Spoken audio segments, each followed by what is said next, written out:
Hi viewers, welcome to our channel. ప్రస్తుతం మనతో పాటు భరద్వాజ్ గారు సీనియర్ జర్నలిస్ట్ ఉన్నారు. వారితో ఒకసారి మాట్లాడదాం. సార్ నమస్కారం. నమస్తే. సార్, తిరుమల తొక్కిసలాట ఘటనలో గాయపడిన వారిని హాస్పిటల్కి వెళ్ళి పవన్ కళ్యాణ్ గారు పరామర్శించి బయటకు వచ్చి ఆయన ప్రెస్ తో మాట్లాడారు సార్. ఈ నేపథ్యంలో ఆయన మాట్లాడుతున్న టైంలో ఒక హడావిడి పక్క అరుపులు కేకలు బాగా వినిపించేశాయి. ఆయన మైక్ ఆపేసి ఎవరు వచ్చారని చెప్పేసి అనగానే పక్క నుంచి ఒక వ్యక్తి జగన్మోహన్ రెడ్డి గారు వచ్చారు సార్ అని చెప్పేసి చెప్తారు. సో ఇప్పుడు ఈ వీడియో సోషల్ మీడియాలో తెగ వైరల్ అయిపోతుంది. వైసీపీ వాళ్ళు కూడా వైరల్ చేసేస్తున్నారు. అంటే జగన్మోహన్ రెడ్డి గారు వచ్చినప్పుడు ఆ హడావిడి క్రియేట్ అయింది, ఆ ఎలివేషన్స్ వచ్చేసాయి, ఆ అరుపులు, సీఎం అన్న కేకలు ఇవన్నీ కూడా వినిపించాయి. దానికి పవన్ కళ్యాణ్ గారు కూడా మైక్ ఆఫర్స్ వచ్చింది అన్నట్టుగా వాళ్ళ స్టైల్లో ఎలివేట్ చేసేసుకుంటున్నారు సార్. సో ఈ ఘటనని ఏ విధంగా చూడొచ్చు అంటారు? మీరేం చెప్తారు? అయితే జరిగిన సన్నివేశం ఏంటి, అక్కడ ఆల్రెడీ ఈయన వెళ్ళి పరామర్శించి బయటకు వస్తుండగా మీడియాతో మాట్లాడుతున్నాడు. ఆయన ప్రవేశించాడు. ప్రవేశించిన సందర్భంగా అక్కడ చిన్న హడావిడి జరిగింది. ఈ హడావిడి జరుగుతుండగా ఎవరు అని ఆయన అడగటము, పవన్ కళ్యాణ్ అడగటము, అలాగే పక్కనున్న ఆయనకి జగన్మోహన్ రెడ్డి గారు అని చెప్పడము అది స్పష్టంగా వినిపిస్తోంది. ఆయన పెద్దగా గందరగోళ పడలేదు. ఎవరైనా వస్తారు కదా అన్నట్టుగానే ఉన్నాడు పవన్ కళ్యాణ్. అయితే ఇమ్మీడియట్గా జగన్మోహన్ రెడ్డి అనే పేరు విన్న తర్వాత ఆయన నోట్లోంచి వచ్చిన పదం ఏంటంటే, ఇప్పుడు వచ్చిన వారైనా సరే అన్నాడు. ఇప్పుడు వచ్చిన వారైనా సరే అంటే ఆయన ఒక టాపిక్ మాట్లాడుతున్నాడు. అప్పుడు ప్రభుత్వాలు భక్తుల భద్రతకు సంబంధించిన తీసుకోవాల్సిన జాగ్రత్తలు, ఈ విషయంలో మా ప్రభుత్వం చిత్తశుద్ధితో వ్యవహరిస్తుంది అని చెబుతూ ఆ టాపిక్కి కొనసాగింపుగా ఆయన ఫర్దర్గా గత ప్రభుత్వము దాకా వెళ్ళుండేవాడేమో. ఎప్పుడైతే ఈయన ప్రవేశించాడని తెలిసిందో ఇమ్మీడియట్గా ఇప్పుడు వచ్చిన వారికి కూడా చెప్తున్నాను అన్న టోన్లో చెప్పాడు. అది పెద్దగా ఇబ్బందికరమైన సందర్భంగా ఏమీ లేదు. కానీ ఆయన మైక్ ఆపింది కూడా ఏం లేదు. ఊరికనే జస్ట్ ఏంటి హడావిడి అని అడిగాడు. ఎవడైనా అడుగుతాడు. అడిగాడు, అవతల ఆయన సమాధానం చెప్పాడు. వచ్చిన వారికి కూడా అన్నాడు. ఆయన పద్ధతిగానే నడిచింది. ఎక్కడ ఎవరిని ఎవరు అగౌరవపరుచుకోవటం, ఎవరిని ఎవరు తగ్గించుకోవాలని చూడటము, లేదా తమను తాము పెంచుకోవాలని చూడటము అలాంటివి ఏం జరగలేదు. అక్కడ చాలా నార్మల్గానే జరిగింది. అయితే తెలుగుదేశం పార్టీ నాయకులు కొంతమంది, పర్టికులర్గా తిరుపతికి చెందిన నాయకులు మాట్లాడుతూ గత ప్రభుత్వం నిర్వాహకం వల్లనే ఈ తప్పు జరిగింది అన్న టోన్లో దాన్ని ప్రొజెక్ట్ చేసే ప్రయత్నం చేశారు. అది తప్పు. ఎందుకంటే మీ చేతుల్లోకి పగ్గాలు వచ్చిన తర్వాత అక్కడ ప్రసాదానికి సంబంధించిన ఒక ఇష్యూ జరిగింది. ఆ ఇష్యూని మీరు అంతర్జాతీయ స్థాయిలో బాగానే వెలిగించి మండించారు.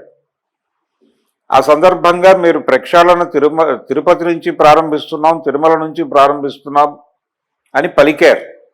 పలికినప్పుడు ఇమ్మీడియట్గా మీరు యుద్ధ ప్రాతిపదికన అక్కడ రకరకాల పనులు చేసి ఉండాలి.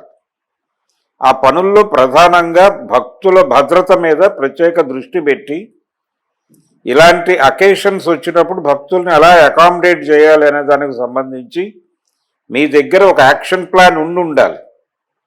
అది ఏమీ లేదు. మీరు ఆ రోజున మాటలకి మాత్రమే పరిమితం అయ్యారు.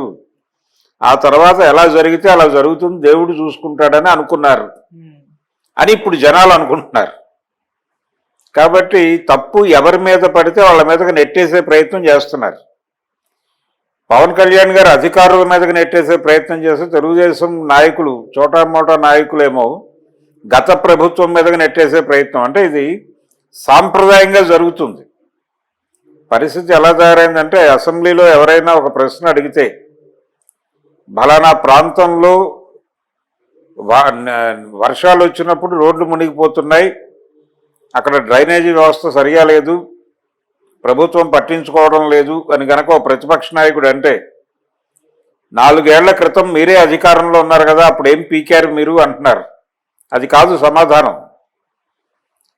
ఆ పరిస్థితి అలా ఉందా, మేము గమనిస్తాము, మీరు మనము కలిసి వెళ్దాం, వెళ్ళి చూద్దాం, అక్కడ పరిస్థితిని ఎలా సెటరేట్ చేయగలమో ఒకసారి మాట్లాడుకుని చేద్దాం అని కదా చెప్పాల్సింది. అది చెప్పరు. అది చెప్పకుండా మీరు అధికారంలో ఉండగా ఏం పీకారు అనేది మాట్లాడతారు. అది సమాధానం కాదు. అప్పుడు వీళ్ళు మేం సరే చేయలేకపోయామనే కదా మీకు అధికారం ఇచ్చారు, మీరు చేసింది ఏమిటి, మీరు ఊడబొడిచింది ఏమిటి ఈ 2 ఏళ్లలో 3 ఏళ్లలో అని వారంటారు. దాంతో ఒక ఘర్షణ జరిగి సభ వాయిదా పడుతుంది. ఈ ధోరణి నుంచి వెనక్కి రావాలి ముందు నాయకులు.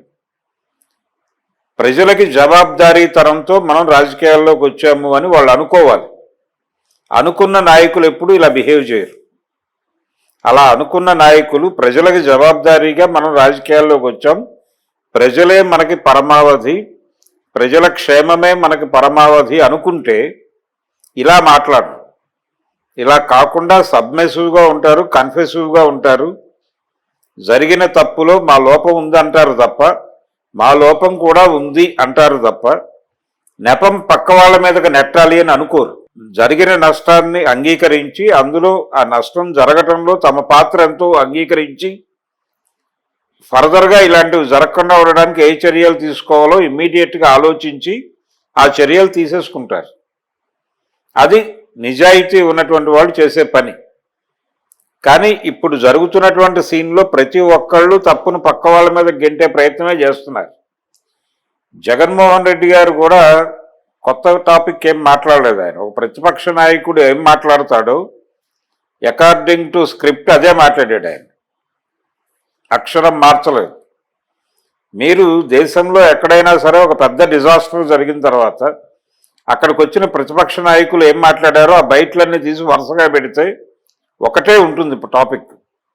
ప్రభుత్వ ఘోర వైఫల్యము, ముఖ్యమంత్రి గారి చేతకానితనము, ఇవే ఉంటాయి. అవే మాట్లాడాడు ఆయన. అంతకుమించి కొత్త టాపిక్ ఏం లేదు. ఫర్దర్గా ఎలాంటి చర్యలు తీసుకోవాలి, అక్కడ తమ ప్రభుత్వ హయాంలో తాము తీసుకున్నటువంటి చర్యలు ఏమిటి కూడా చెప్పే ప్రయత్నం చేశాడు జగన్మోహన్ రెడ్డి. కానీ దైవం అంటే భక్తి లేదు వీళ్ళకి, భక్తి లేకపోవడం వలన ఇలాంటిది జరిగింది అని ఎక్స్ప్లెయిన్ చేయడానికి ఎక్కువ టైం తీసుకున్నాడు ఆయన. చంద్రబాబుకి భక్తి లేదు, దేవుడి పట్ల ఆయనకు వినయం లేదు, అందువల్లనే పుష్కరాల టైంలో కూడా షూటింగ్ నెపంతో ఆయనే క్రియేట్ చేసిన ఆయన కల్పించినటువంటి రష్ వలనే అక్కడ జనాలు చచ్చిపోయారు అనేది మళ్ళీ ఒకసారి రిపీట్ చేసి చెప్పాడు. దీనికంటే కూడా అంటే ఈ విమర్శలు ప్రతి విమర్శలతో కథ నడపడం కన్నా కూడా ఒక కలెక్టివ్గా ఉండి, ఇదిగో ఈ నష్టం నివారించడానికి ఈ పద్ధతి బాగుంటుంది, ఇలా చేస్తే బాగుంటుంది, ఒక ప్రత్యామ్నాయం ఉండాలి అంటే ప్రతి క్యూ లైన్కి కూడా ఈ ప్రికాషన్స్ తీసుకోవాలి అనేది, ఎవరు బాధపడకుండా ఉండడానికి ఏం చేయాలో అది మీరు కొంతమంది నిపుణులతో సమావేశం ఏర్పాటు చేసి మీ ఆఫీసులో ఆ అవుట్కమ్ని ప్రభుత్వానికి ఇచ్చే ప్రయత్నం చేయండి. అది ఉపయోగం జనాలకి. ఇలాంటి పనులు చేయండి, మీ వైపు జనం చూస్తారు, మీకు ఓట్లు వేస్తారు. ఎంతసేపు ఆయన వరదల్లో కూడా అదే చేశాడు జగన్మోహన్ రెడ్డి. అక్కడికి వెళ్ళి ప్రభుత్వాన్ని విమర్శించే ప్రయత్నం చేశాడు తప్ప ఈయన తన క్యాడర్ని రంగంలోకి దింపలేదు. అది కాన్షియస్గానే జనాలు గమనిస్తారు. ఇలాంటివి చిన్న విషయాలుగా కనిపిస్తాయి కానీ పెద్ద విషయాలే. ఇది పట్టించుకోకపోతే జరిగే నష్టం పెద్దగా ఉంటుంది. అందుకని జగన్మోహన్ రెడ్డి కూడా కొంచెం తీరు మార్చుకోవాలి. పవన్ కళ్యాణ్ గారు కూడా నెపాన్ని అలా పక్కకి గెంటే ప్రయత్నం చేశాడు తెలివిగా. అది కూడా కరెక్ట్ కాదు. నిజానికి అందరూ పెడతారు అక్కడికి. హాస్పిటల్లో బాధితులు ఉన్నప్పుడు వెళ్ళి పరామర్శించడం అనేది అందరూ చేసేది. ఆ సందర్భంగా ఎదురు బొదురు అయిన పరిస్థితి ఉంటుంది. వీళ్ళకి నిజంగా ప్రజాస్వామ్యం మీద గౌరవం ఉంటే జగన్మోహన్ రెడ్డి గారు వచ్చారు అని చెప్పగానే వారిని కూడా పిలవండి అని చెప్పి అక్కడికే పిలిచి తన పక్కన తను అడిగి ఎలా ఉన్నారు, ఏమిటి, ఈ జరిగిన నష్టం మీద మీరు ఏమనుకుంటున్నారు అని ఆయనతో మాట్లాడి మైకుల ముందే. అలా కాదులేండి, ఇలా జరిగింది, ఏదేమైనప్పటికీ మీరు చూడటానికి రావడం చాలా ఆనందంగా ఉంది నాకు, మీరు కూడా ఏమన్నా చేయగలరేమో ప్రయత్నం చేయండి మీకున్నటువంటి పద్ధతుల్లో అని ఒక ఫ్రెండ్లీ టాక్ చేసుంటే చాలా బాగుండేది. సన్నివేశం చాలా వెరైటీగా ఉండేది.